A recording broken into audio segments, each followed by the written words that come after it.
WhatsApp guys, welcome to financial funda. मेरा नाम है शिवम और आज हम बात कर रहे हैं कि बिजनेस खोलने के बारे में कब सोचना चाहिए और क्यों सोचना चाहिए।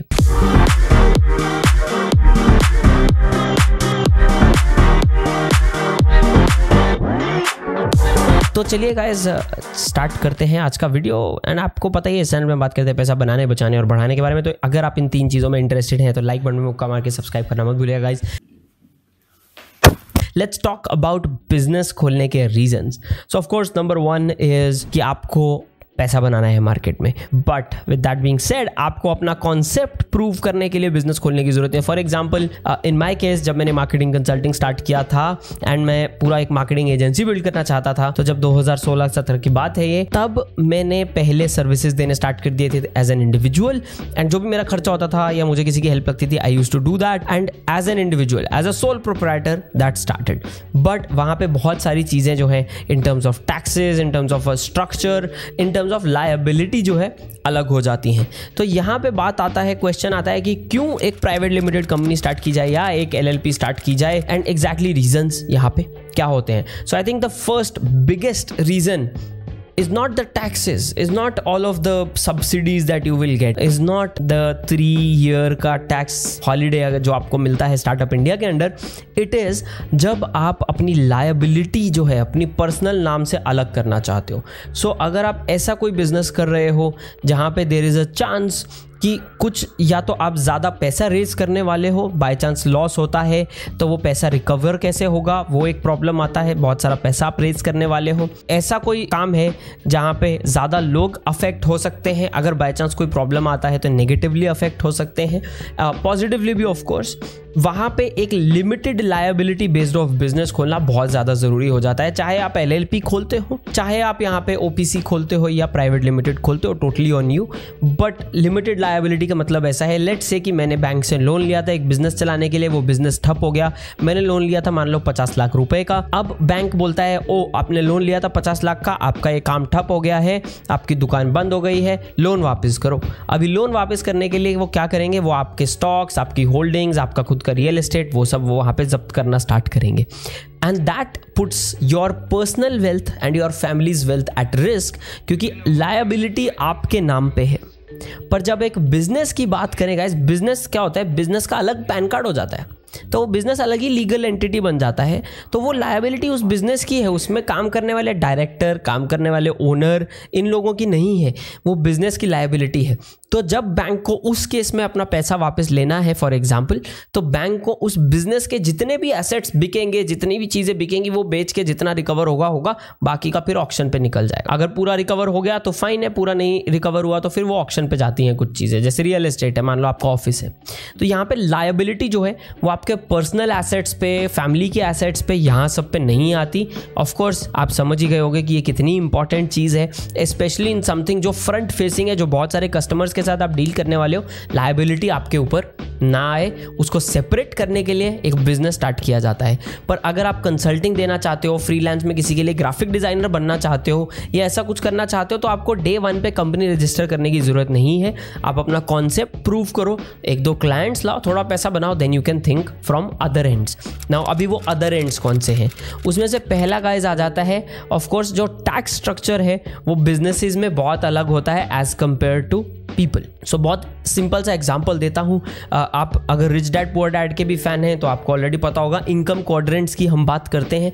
बिजनेस ओनर्स जो हैं गाइस, क्या होता है, employees work the hardest and they पे द मोस्ट टैक्स, बिकॉज वो इस वेल्थ जनरेशन एंड इकोनॉमी को आगे लेके जाने वाला जो सीढ़ी है उसमें बॉटम रंग पे आते हैं हम एम्प्लॉइज जो होते हैं। सो व्हाट हैपेंस इज, मैंने पैसा बनाया, मैं उस पर टैक्स देता हूँ, बचे हुए पैसे के साथ मैं जो है खर्चा करता हूँ। तो इजी कैलकुलेशन के लिए बोलता हूँ, अगर 10 लाख पे 30% टैक्स पड़ रहा है तो आपको पहले 3 लाख रुपए सरकार को देने हैं बेसिकली, और बचे हुए 7 लाख से आप खर्चा कर सकते हो जहां चाहो वैसा। बिजनेस के केस में उल्टा होता है गाइस। बिजनेस के केस में होता है 10 लाख की इनकम आई, वो 10 लाख की इनकम में से पहले खर्चा आएगा, बचे हुए पैसे पे आप टैक्स पे करोगे।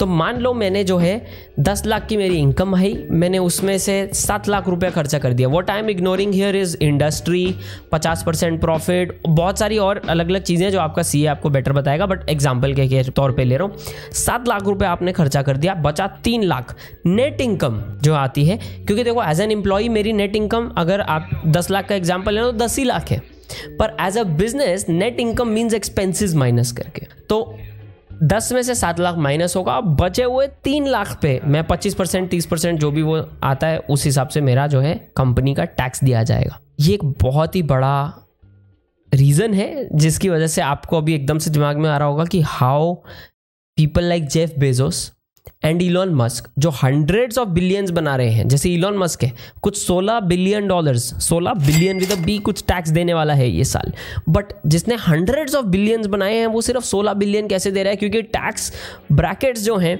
वो तो 35-40% टैक्स ब्रैकेट्स हैं, and that is the reason. Because ऐसी जो कंपनीज हैं वो कंपनीज क्या कर सकती है, वो कंपनीज अगर उन्होंने $100 बिलियन का बिजनेस किया है उसमें से बहुत सारा उनका एक्सपेंसेस में चला जाता है, बहुत सारा फंड जो है वो रिसर्च के लिए R&D के लिए यूज कर लेते हैं। R&D पे स्पेशल सब्सिडीज भी मिलती हैं जिसकी वजह से उनका टैक्स राइट ऑफ मिला के कुल मिला के जीरो के आसपास ही आ जाता है एक तरह से देखा जाए तो बिजनेस स्टार्ट एक इस एंगल से भी। सो अगर आपकी एक इनकम इतनी सब्सटैंशियल हो रही है कि you think it will make a huge difference, I think एकदम से भाग के बिजनेस स्टार्ट कर लो, वैसा नहीं है। मान लो आप फ्रीलांसर हो, you are making substantial income जहाँ पे आपको यहाँ बिजनेस स्टार्ट करके टैक्स साइड पे फायदा होगा, you can think about that. And ये क्यों देती है गवर्नमेंट? बहुत सीधा सा फंडा है यार। एक बिजनेस एक कंट्री की इकोनॉमी को ग्रो करता है, एक बिजनेस जॉब्स प्रोवाइड करता है, एक बिजनेस एक कंट्री का हर एंगल से देखो तो कंट्री का फायदा करवाता है। इसके रिटर्न में ऑफ कोर्स गवर्नमेंट आपको एक तरह से अलग टैक्स स्ट्रक्चर आप समझ लो कि आपको दिया जा रहा है, बिकॉज आप इकोनॉमी और कंट्री की हेल्प कर रहे हो इस एंगल से। अब यहाँ पे बात आती है स्पेसिफिकली मैं जो अभी बोलने लगा था कि अगर आप एक सब्सटैंशियल अमाउंट ऑफ इनकम बना रहे हो ना, आपको लगता है आपके टैक्सेस पे फर्क पड़ेगा, तो आप बिजनेस स्टार्ट करने का सोच सकते हो। बट मैं हर वो चीज़ जो खरीदता हूँ मेरा बिजनेस वो मेरे लिए नहीं खरीद सकता। सो फॉर एग्जाम्पल मैंने अगर रात को 3 बजे या रात को 1 बजे स्विगी से खाना मंगाया और मैंने मेरे पर्सनल बैंक अकाउंट से खर्चा किया, there is no problem. But रात को मैंने अगर 1 बजे स्विगी से खाना मंगाया और मैंने मेरे बिजनेस के अकाउंट से पे किया, मेरे पास उसका एक एक्सप्लेनेशन होना चाहिए, राइट? मैं कहाँ खाना खा रहा हूँ, कितना पेट्रोल डलवा रहा हूँ, वो पेट्रोल डलवाना मेरे क्या काम से कोई लेना देना था, राइट? तो बहुत सारे एक्सपेंसेस जो हैं वो आउट हो जाते हैं। तो वहाँ पे TADF भी फिक्स होते हैं कुछ कंपनीज में, जैसा हम लोग करते थे, हम लोग TADF फिक्स कर लेते थे। बट बहुत सारी जगहों पे एक स्पेशल फंड भी सेटअप कर दिया जाता है कि यार ठीक है, आप इतने लिमिट के अंदर जो आपका खर्चा है that is being given to you, that is planned by the business. तो ऐसी बहुत सारी चीज़ें हैं। फॉर एग्जांपल मुझे अगर ये कैमरा खरीदना है एंड मैं मेरे कंपनी के अकाउंट से कर रहा हूँ, I have to do it from what? अगर मेरा यूट्यूब चैनल का जो ओनर है या ओनरशिप है वो एक कंपनी के थ्रू सेटअप है, वो company can pay for this camera because ये काम वर्क का कैमरा है, तो इसका एक्सपेंस जो है मैं क्लेम कर सकता हूँ एंड मुझे वहाँ पे टैक्स बचता है। तो ऐसे कुछ छोटी छोटी चीज़ें होंगी जो आपको देखनी पड़ेंगी, जो आपको एक सीए डेप्थ में बेटर बता सकता है। बट बिजनेस स्टार्ट करने का ये 2 मेन चीज़ें हो गई। तीसरा ऑफकोर्स अगर आप कुछ एम्प्लॉयज़ यहाँ पे रखने वाले हो, आपको एक्सटर्नल हेल्प लगेगी, बट रेगुलरली वो हेल्प लगेगी, तो you should consider starting of business, क्योंकि वहाँ पे आपको TDS और बहुत सारी और चीज़ें हैं, बहुत सारे कंप्लायंसेस हैं जो होने चाहिए। कौन सा कंपनी रजिस्टर करना है आपको? 1% OPC करना चाहिए, LLP करना चाहिए, प्राइवेट लिमिटेड करना चाहिए, वो सिचुएशन टू सिचुएशन डिपेंड करेगा, कैपिटल के हिसाब से भी डिपेंड करेगा, कितने लोग इन्वॉल्व हैं उस पर भी डिपेंड करेगा। और else you can just have a partnership जहाँ पे थोड़ा सा फ़ायदा हो जाता है, बट एग्जैक्टली लायबिलिटी साइड से चीज़ें क्लियर नहीं होती हैं, जिसपे आने वाले टाइम में मैं आप लोगों के लिए वीडियो बना दूंगा। तो ये कुछ रीजंस हैं जिनको दिमाग में रखना चाहिए एक बिजनेस स्टार्ट करने के टाइम पे, एंड क्यों बिजनेस स्टार्ट करना चाहिए। एंड हमें एक्स्ट्रा ये थोड़ा सा जो इनकम क्वाड्रेंट है इसके बारे में अलग वीडियो ज़रूर बनाऊंगा, तो उसके लिए भी आप रेडी रहें चैनल पे guys. This is Shivam signing off. मैं आप लोगों को मिलूंगा अगले वीडियो में। एज ऑलवेज गाइज, अगर आपको फाइनेंशियल फंडा का ये वीडियो अच्छा लगा है तो लाइक बटन पे मुक्का मार के सब्सक्राइब करना मत भूलिएगा। This is Shivam signing off. मिलते हैं नेक्स्ट वीडियो में, बाय।